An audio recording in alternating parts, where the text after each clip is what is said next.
The first thing I noticed was the smell. Fresh sap. That sharp, almost sweet smell pine trees give off when they've just been cut down. Except this wasn't some logging site out in the woods. This was my property. My land. My trees. 18 of them. Gone. I remember just standing there in the driveway with my truck still running, staring at this line of raw stumps bleeding resin into the dirt like something had been butchered while I was out of town. And the crazy part is, for about 10 full seconds, my brain genuinely refused to process what I was looking at. Because when you spend 20 years growing something, your mind doesn't accept its absence right away. You expect your eyes to correct themselves. Like maybe the sunlight's wrong. Maybe you parked at the wrong angle. Maybe you're tired. But no, they were gone. Every single one of them.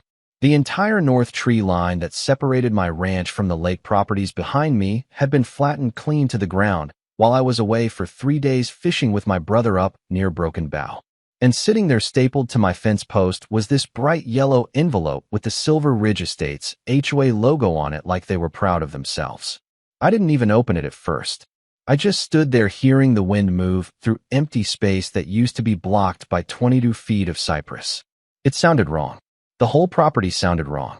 See, people who've never lived out in the country don't really understand this. But trees change the emotional shape of land. They hold sound. They hold shade. They hold privacy. Those trees weren't landscaping to me. They were time. I planted them the year my wife left. Back when the property was nothing but dry clay and fencing wire and one stubborn man trying to build himself some peace and quiet. I planted every one of those trees myself with a borrowed auger and a bad back. Watered them every morning before work for almost 2 months straight. Watched them survive droughts, freezes, 1 tornado scare, and 2 years of grasshoppers. And now there was nothing left but sawdust and sunlight pouring straight through to the lake behind my property. Straight into the giant glass windows of my neighbor's house. Which, funny enough, happened to belong to Cheryl Bannon, president of the HOA. Yeah, that's Cheryl. The woman who'd spent the last 4 years casually complaining about how my trees blocked the natural beauty of the shoreline. Every time she got 2 glasses of wine into her system at neighborhood gatherings. I finally opened the envelope standing right there by the fence.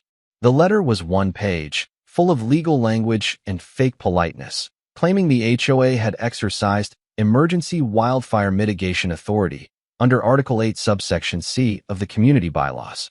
According to Cheryl, my trees represented an immediate fire danger to neighboring homes, and due to the urgency of the threat, they had authorized removal while I was away. Then came my favorite part. They offered me $2,800 as a good faith reimbursement. $2,800 for 18 mature Arizona cypress trees that had taken over 2 decades to grow. I actually laughed. Not because it was funny, but because that number told me everything I needed to know. They thought I was going to get angry, maybe yell a little, maybe threaten a lawyer, then cash the check and move on. They thought this was a bully tactic, a pressure move. What they didn't realize was, I'm not emotional when I get mad. I get organized.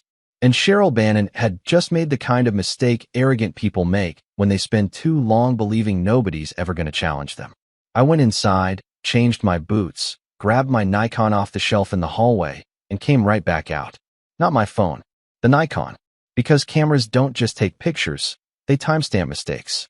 And standing there in that July heat, staring at 18 fresh stumps on my property, I had this strange calm settle over me. Like somewhere deep down, I already knew this wasn't going to end with trees. This was going to end in court. And honestly, I don't think Cheryl had the slightest idea what she'd just started. The next morning, I started building the timeline. Not because I had some grand legal strategy already figured out. Honestly, I was still too pissed off to think that far ahead. But I've spent most of my adult life working around contractors, survey crews, county inspectors, and one thing you learn real quick is this. People lie badly when paperwork exists. Especially confident people. Especially HOA people. So I walked that fence line slow, 1 stump at a time, taking photos from every angle imaginable. Wide shots, close shots, sawdust patterns, tire tracks, boot prints, resin leakage. I even photographed the shadows because the angle of sunlight helps establish timing if things ever get ugly in court. And trust me, ugly was coming. Around noon, my neighbor Walt rolled by on his ATV and slowed down near the property line.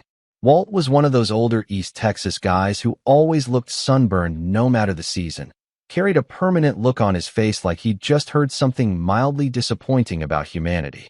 He looked at the stumps for a long second and just went, "Well, damn." That was it. That was the whole sentence. Then, after another pause, he added, "You know Cheryl had people over Saturday night, right?" I looked at him. "What kind of people?" He shrugged. "Board members mostly. Heard her laughing about finally getting her lake view back." And there it was. Not proof. Not yet. But motive. Real motive. See, Cheryl's house sat uphill behind my north fence line. Before the trees grew in, you could apparently see all the way across Blackwater Lake from her second-story living room. But over the years, my cypress line filled out thick enough to block most of that view. Personally, I never thought twice about it because it was my land. You don't buy lake scenery through somebody else's property. At least not where I come from. But Cheryl acted like the landscape itself owed her aesthetic satisfaction. And suddenly, every passive-aggressive comment she'd made over the years started replaying in my head. Those trees sure got tall. Must be hard keeping all that brush maintained. Shame the neighborhood can't enjoy more of the shoreline. Little comments. Harmless on the surface. The kind of comments manipulative people use to test boundaries before they cross them.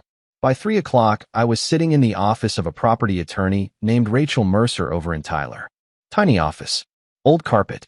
Coffee that tasted like burnt batteries. But Rachel had this calm energy I trusted immediately because she didn't overreact. Most lawyers try to impress you in the first 10 minutes. Rachel just listened.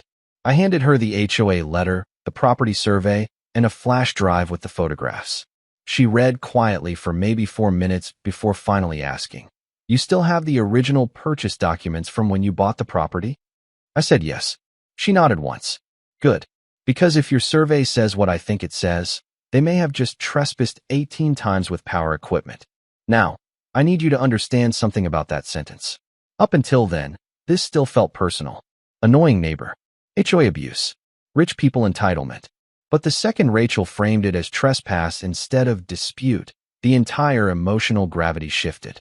One word changes everything sometimes. Trespass means intent. Trespass means liability. Trespass means somebody crossed a legal line they knew existed.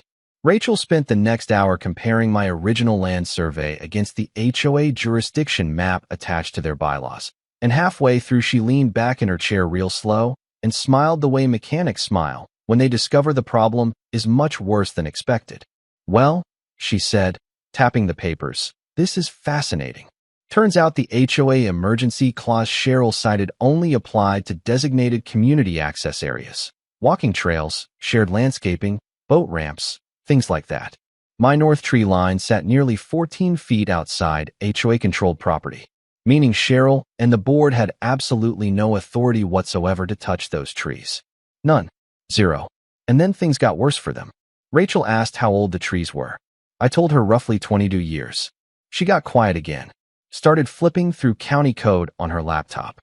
Then she looked up and said, "Caleb, did anybody ever tell you those qualify as protected heritage vegetation under Smith County Environmental Ordinance?" I just stared at her. My trees were what? She turned the screen around. Any tree over a certain trunk diameter on agricultural residential property required county authorization for removal. 16 of mine qualified.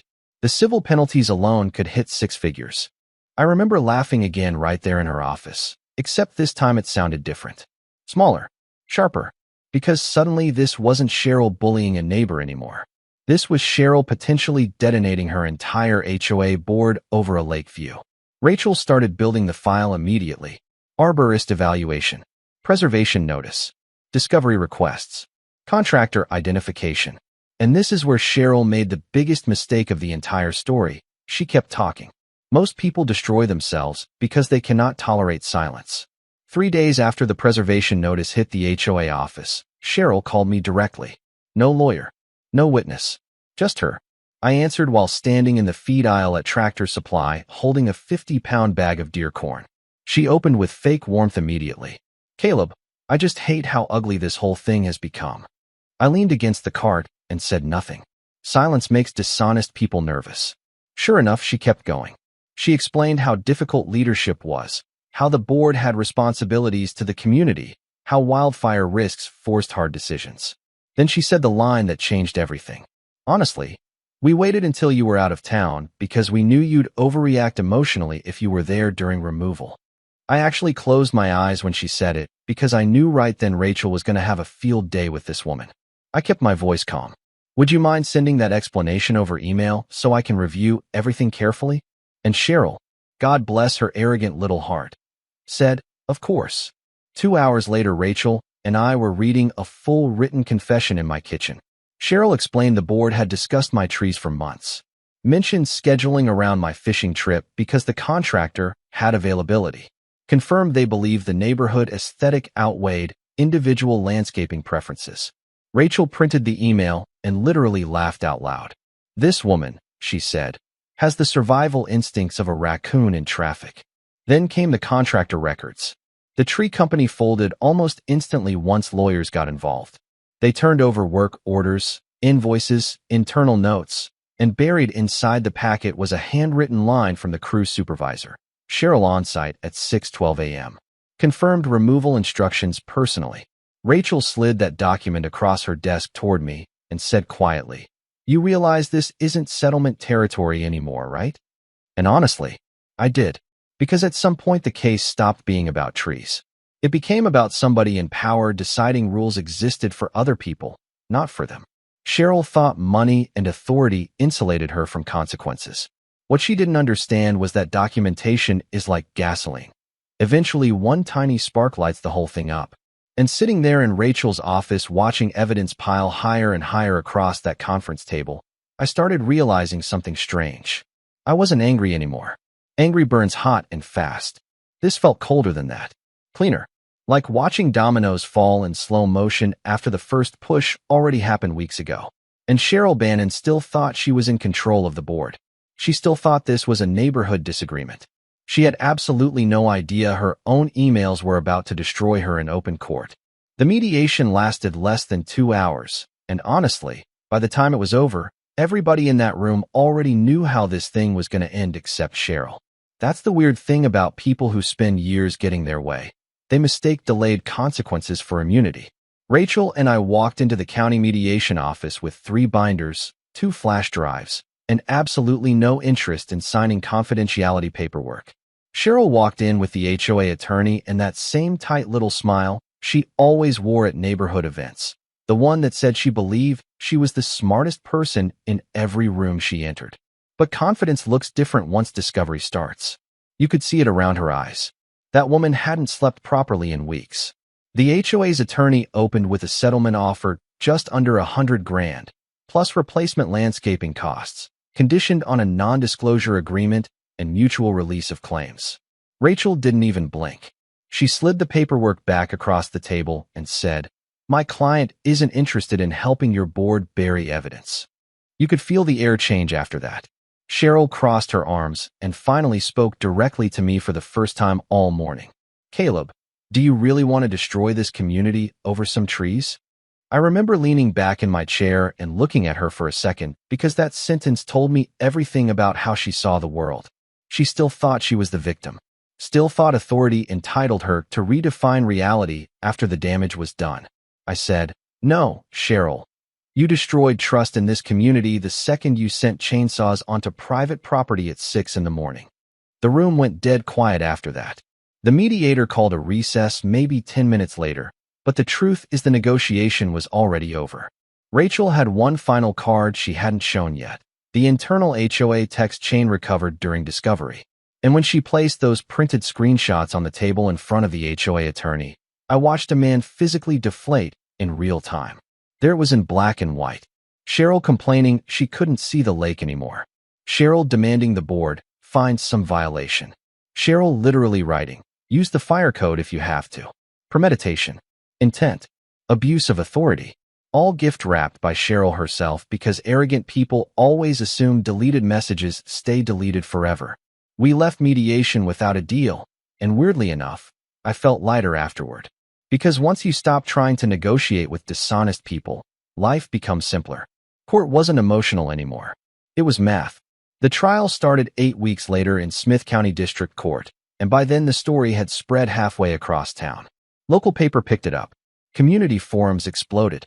Half the neighborhood suddenly pretended they'd always hated Cheryl, which honestly made me laugh because 6 months earlier most of them nodded along every time she acted like HOA Queen of East Texas. Funny how courage suddenly appears once consequences arrive first. The courtroom itself felt smaller than I expected. Cold air conditioning, old wood benches, stale coffee smell lingering somewhere in the hallways. Rachel built the case slowly, piece by piece, like stacking bricks. Survey maps, GPS-tagged photos, arborist reports, county environmental code, contractor statements, then finally the emails. And man, watching those messages get read aloud in court was something else. Cheryl sat there staring down at the table while Rachel calmly read her own words back to her. Find some provision. The trees ruin the lake view. Handle it while he's away. You could actually hear people shifting in the gallery seats. Even the judge looked irritated at one point. Cheryl's attorney tried arguing emergency authority, but the judge shut that down fast once the survey maps established the HOA had zero jurisdiction over my property line. Then came the contractor testimony. The crew supervisor confirmed under oath that Cheryl personally approved the removals on site before sunrise. That was the moment I think the case truly died for the defense. Because mistakes happen. Miscommunication happens. But standing on somebody else's land directing chainsaws at protected trees before dawn? That doesn't sound like an accident to anybody. The ruling came down 9 days later. Intentional trespass, property destruction, malicious conduct, full damages, HOA penalties, county environmental fines. Cheryl personally removed from the board for abuse of authority. The total financial hit ended up being so large the HOA had to issue a special assessment across the entire community just to survive the lawsuits and insurance fallout. Which, believe me, made Cheryl wildly unpopular with neighbors who previously treated her like royalty. But here's the part people online always ask about: the trees. What did I do afterward? Well, about a month after the judgment cleared, I hired a landscape architect and an environmental consultant. And together we designed the single most legally protected tree line Smith County had probably ever seen. 36 new trees. Fast-growing Leland cypress, eastern red cedars, Italian cypress staggered for upper sightline blocking. Every single one registered through County Heritage Protection the day it went into the ground. Every single one documented with surveys, GPS coordinates, species certifications, and environmental filings. In other words, Cheryl's precious lake view disappeared forever. But this time, removing those trees would require county hearings, environmental review boards, multiple permits, and my written approval, which she was never getting. Walt came over while the crew was planting and stood beside me watching the new trees go in. He took a long sip from his coffee and grinned. "That's one hell of a privacy fence." I said, "Nah, this isn't a fence." He looked at me sideways, and I told him the truth. It's a reminder. Last I heard, Cheryl sold her house about a year later. Couldn't stand living behind the very trees that replaced the ones she destroyed. And honestly, I don't hate her. I really don't. Because in a strange way, she taught me something important. Most people think justice looks dramatic. Yelling, revenge, public humiliation. But real justice is usually quieter than that.